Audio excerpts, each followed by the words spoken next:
Reciban un cordial saludo, estimados estudiantes. Bienvenidos a la asignatura de Estudios Sociales. En esta ocasión nos vamos a centrar estudiando el tema de la revolución científica e industrial. Para abarcar este tema, recordemos que nosotros anteriormente vimos o hicimos una breve síntesis de lo que era la colonia española y vimos cuáles eran los aportes más significativos que realizó la corona española en época colonial. Sin embargo, ahora nos vamos a centrar en otro tiempo, nos vamos a enfocar en el Renacimiento, el cual fue un movimiento que surgió en Europa entre los siglos XV y XVI, en donde se fundó las ideas del humanismo. ¿Qué pretendía esto? Que nosotros podamos ver al hombre desde una perspectiva distinta y sobre todo al mundo. Aquí se abandona la visión de la Edad Media, en donde estaba fundamentada por dogmas y sobre todo tenía mucha influencia de las creencias religiosas. Aquí se busca más centrarse en la razón humana, por eso se denomina racionalismo, y lo cual produjo una renovación no solo a nivel de conocimiento, sino también en la política, en el arte, y esto se da gracias a los sucesos como la invención de la imprenta, el humanismo renacentista, el descubrimiento de los geográficos, las revoluciones de las ciencias.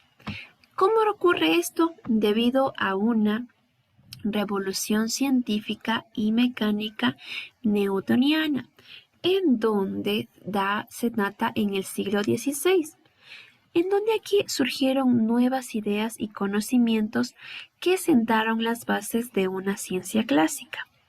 Sus comienzos estarían marcados por el aporte de Nicolás Copérnico, el cual desafía el pensamiento aristotélico. Recordemos que el pensamiento aristotélico planteaba a la Tierra como el centro del cosmos. Y al presentar el modelo astronómico heliocéntrico, en donde Copérnico sugiere que el centro del universo es el Sol. Esto se crea la revolución copérnica, que fue culminada por Galileo Galilei, el cual mejoró su telescopio y es considerado el padre de la astronomía moderna. Estos aportes se sustentaban en un modelo científico que fue establecido por René Descartes, en continuidad con el sistema del pensamiento lógico de Francis Bacon. La revolución científica culminó en alrededor del siglo XVII con la formulación de las leyes de movimiento y la gravitación universal del científico inglés Isaac Newton.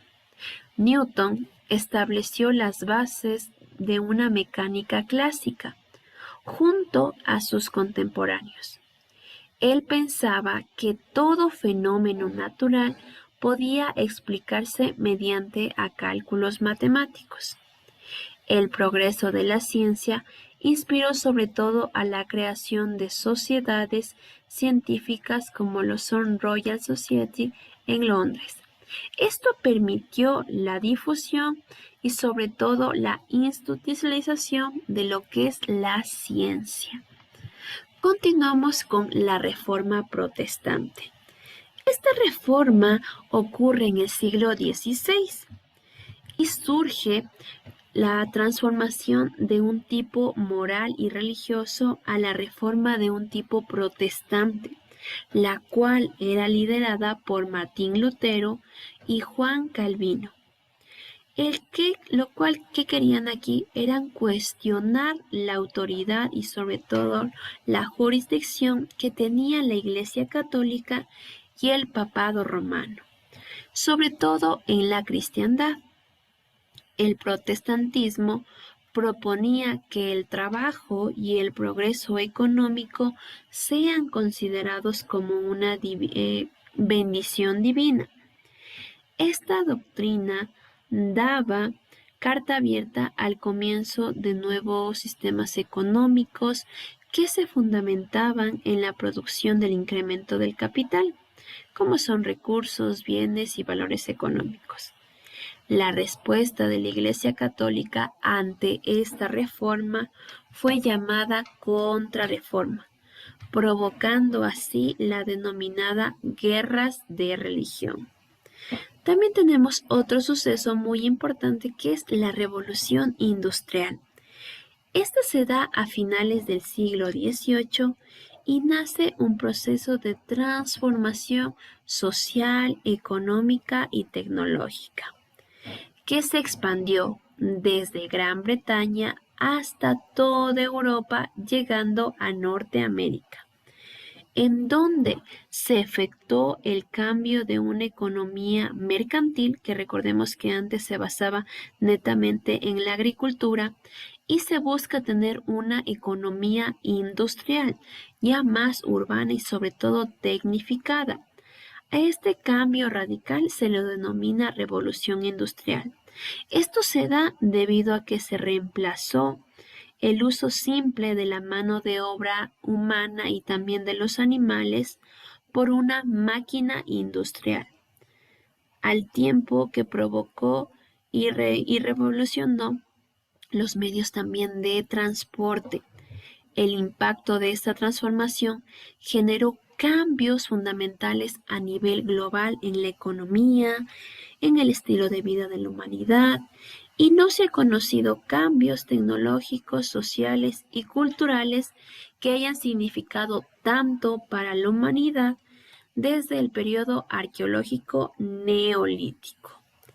Dentro del desarrollo de las fuerzas productivas, la revolución tecnológica a vapor fue complementada por el uso de materiales como el hierro, el carbón, lo cual influyó totalmente en el desarrollo de transporte de personas y sobre todo el cargamento de peso.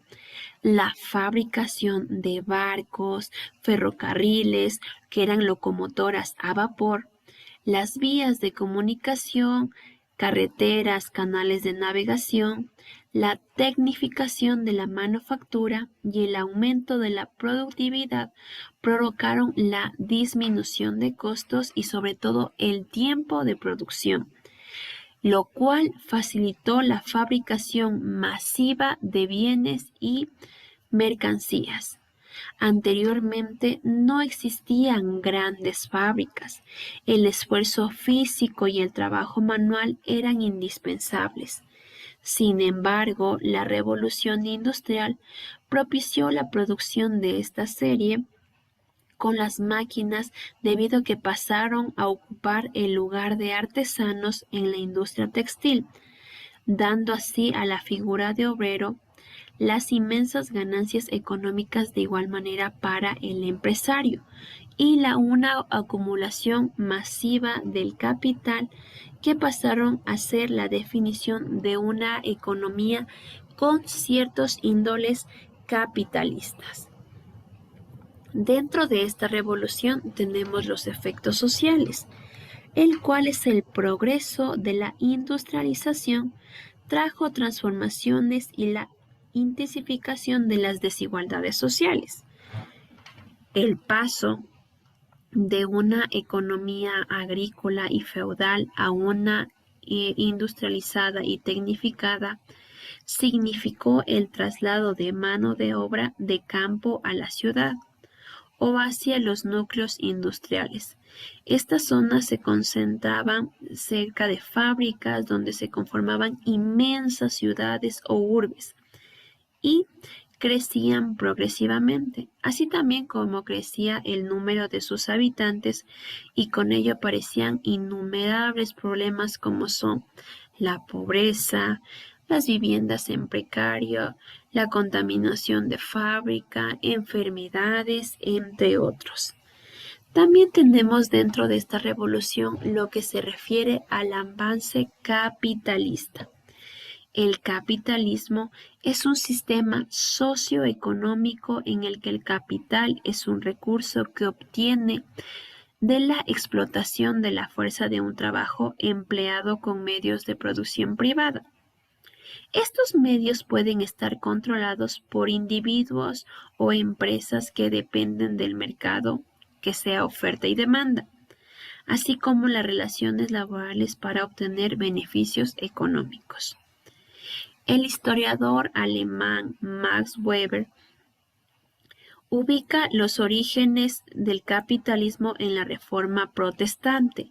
Sin embargo, pensadores como Karl Marx plantearon que el origen se encuentra en la apropiación de la fuerza del trabajo por parte de los dueños, es decir, el abuso que tenían los dueños a las personas que laboraban dentro de sus empresas. Es ahí en donde ellos acumulaban riquezas. Sin embargo, la mano de obra, debido a que podría ser reemplazada, era de muy mala paga. Entonces, en esa manera era como ellos pensaban que ya era el capitalismo de esa manera. Bueno, estimados estudiantes, eso ha sido todo por el tema de hoy. Espero que se encuentren bien. Hasta luego.